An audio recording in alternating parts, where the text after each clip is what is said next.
क्या कभी ऐसा हुआ आपके साथ जो घटना 20 साल पहले घटी वो सामने आ जाए अब? ये रियल स्टोरी बेस्ड है। 2011 में जब मेरी मदर को पैरालिसिस अटैक आया तो उस समय वो हिमाचल में थे और मैं दिल्ली में। वो रिटायरमेंट के बाद वहीं सेटल हो गए थे और मुझे जैसे ही पता लगा उनके हॉस्पिटल में एडमिट होने का, मैं अगले दिन ही वहां पहुंच गया। कुछ दिन उनको वहीं हॉस्पिटल में रखा गया और उसके बाद उन्हें डिस्चार्ज कर दिया। अब हमें एक देसी वैद्य का पता चला जो काफ़ी पुराने थे और करीब वो हमारे घर से 100 किलोमीटर दूर था, हमीरपुर डिस्ट्रिक्ट में। सो हम अगले दिन गाड़ी बुक करते हैं और चल देते हैं वहाँ। पर अभी आधा रास्ता ही हुआ था कि ड्राइवर कुछ घबराया सा लग रहा था। अब मैंने पूछ लिया, अरे भैया क्या हुआ, इतने घबराए सी क्यों लग रहे, इतने अनकंफर्टेबल क्यों? उसने कहा सर कुछ नहीं, बट अगर रात को ज़्यादा लेट हो गए तो हम वहीं रुक जाएंगे, हम वापस नहीं आएंगे, अगले दिन ही आएंगे। मैंने कहा अरे तुम तो प्रोफेशनल ड्राइवर हो यार, तुम्हें क्या दिक्कत आएगी गाड़ी चलाने में रात में? तो वो कहता है नहीं नहीं सर, दिक्कत चलाने में नहीं है, एक्चुअली में 4 दिन पहले मेरे साथ एक ऐसी घटना घटी उसके बाद मेरी हिम्मत नहीं है रात में चलाने की। मैंने कहा बट ऐसा क्या हुआ? अब उसने बताया कि 4 दिन पहले मेरे साथ कुछ ऐसा घटा कि उसके बाद मेरी हिम्मत नहीं हो रही अब रात में चलाने की। उसने बताया कि कुछ सवारी वो छोड़ के वापस आ रहा था रात में, करीब बज गए होंगे 12 साढ़े 12, और वो एक रास्ते से आ रहा था और वहाँ पर एक बड़ा सा पत्थर था जो कभी आगे आ जाता उसके गाड़ी के, कभी पीछे। अब उसको समझ नहीं आ रहा था ये हो क्या रहा है। अब वो जैसे उस रास्ते से आगे निकलता है वो पत्थर काफ़ी दूर तक उसका पीछा करता है, उसे ऐसे लगता है वो उसकी गाड़ी के पास आ रहा है। अब मैं समझ गया कि ये उसी जगह की बात कर रहा है जहाँ हमारे साथ कई साल पहले छला हुआ था। मैंने उससे कहा क्या उस गांव का नाम सिंबल है, 3 बड़ से आगे? उसने कहा हाँ हाँ ये वही है। अब वो घबरा कर बीच रास्ते में ब्रेक लगा देता है और मुझसे पूछने लगता है कि आपको कैसे पता? अब मैंने उसको बताया कि हमारे साथ काफ़ी सारे छलावे हुए थे वहाँ पर क्या आप जानते हैं वहाँ पर क्या हुआ था हमारे साथ? अगर नहीं जानते तो लास्ट वीडियो चेक कर, बहुत सारे छलावे हुए थे वहाँ हमारे साथ। कहानी शुरू होती है यहाँ से, जब हम गुरुजी के पास बैठे हुए थे।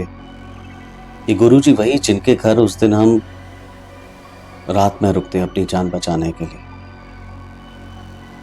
और हम उनसे पूछते हैं कि उस पत्थर का क्या रहस्य है और वो पत्थर इतना खतरनाक क्यों है और वो हमेशा हमें वहां से आने के लिए मना क्यों करते हैं रात में। तो उन्होंने जो बताया वो सुन के हमारे रोंगटे खड़े हो गए, और ये इतनी खतरनाक कहानी थी कि उसके बाद हम कभी रात में उस जगह से नहीं आए। उनके गांव में लगभग 80 साल पहले किसी ने गलत साधना की और जगा दिया उसको, जिसने उसका शिकार कर लिया। चलती फिरती मौत थी, वो आत्मा थी एक औरत की, पर बहुत ज़्यादा पावरफुल। वो डराती नहीं, सिर्फ मौत देती थी, और उसका पहला शिकार वही हुआ जिसने उसको जगाया था। पर वो मरते मरते बता गया कि उसने रत्ना को जगा दिया। अब शाम होते ही सन्नाटा हो जाता उस गांव में और उसके आसपास के सब इलाकों में। रात को पूरे गांव में मौत सी पसर जाती, जो बाहर निकलता वही अगले दिन मरा मिलता। रत्ना कई साल पहले उसी गांव में रहती थी, पर उसका पति बहुत शराबी था और आए दिन उसको मारता पीटता रहता था। एक दिन वो अपने पूरे परिवार को खत्म करके सारा इल्जाम रत्ना पे लगा देता है। अब पंचायत भी मान जाती है क्योंकि उस रात वो अपने घर पे नहीं था। उनको गांव से बाहर निकाल दिया जाता है और वो नदी किनारे एक अपना घर बना लेते हैं। पर उसका पति पुलिस का डर दिखाकर उसको रोज ब्लैकमेल करता और लोगों के साथ संबंध बनाने के लिए जबरदस्ती करता।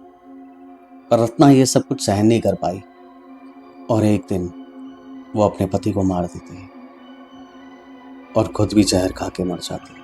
तो गांव वालों को पता लगता है और उनकी लाशें देखते हैं तो उसके पति की लाश जगह जगह से काटी हुई होती है। रत्ना ने उसे नोच नोच के खाया था। बस उसी दिन से रत्ना की आत्मा हर किसी को मार देती जो भी नदी के पास जाता। एक दिन उसी गांव में रहने वाला भागल, जिसके बेटे को रात में बहुत तेज दर्द होता है, अब वो आसपास के कई लोगों से कहता है कि उसकी मदद करें और उसके साथ चलें, हॉस्पिटल तक। सरकारी हॉस्पिटल करीब रहा होगा 10 से 15 किलोमीटर, जहाँ तक उसको जाना था। पर उस रात में कोई भी नहीं जाना चाहता था, किसी की हिम्मत नहीं थी सामना करने की रत्ना का।